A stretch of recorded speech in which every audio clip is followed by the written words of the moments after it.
لو السعر مش مغطي تعبك يبقى انت بتدفعي عشان تشتغلي.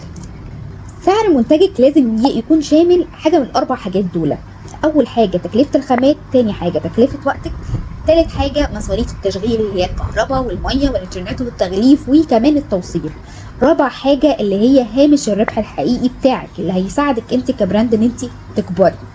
مش هامش بمعنى ان احنا اي حاجه تمشي او تمشي الدنيا، هامش يخليك ان انت تكبر. مثال بسيط مثلا، لو الخامات ب 100 جنيه ووقتك وساعتك ب 50 جنيه قيمتها، انت مسعراها ب 50 جنيه، وده طبعا بيختلف ان انت جونيور ولا سينيور في الشغل بتاعك، مبتدئه ولا محترفه، وزائد مصاريف التشغيل مثلا خلينا نقول مثلا 20 جنيه، فكده اجمالي التكلفه هيكون 170 جنيه. فما ينفعش تبيعي ب 180 جنيه، لازم تحطي هامش ربح ليكي عشان يكون بزنس. يبقى انا كده لو انا بعت ب 170 جنيه كده هيكون ده مش بزنس، ده كده انا بستنزف نفسي.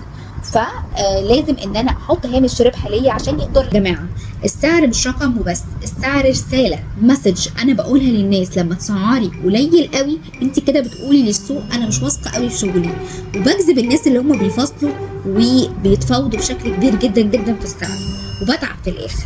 لما تسعري صح انت بتقولي انا عارفه قيمه شغلي.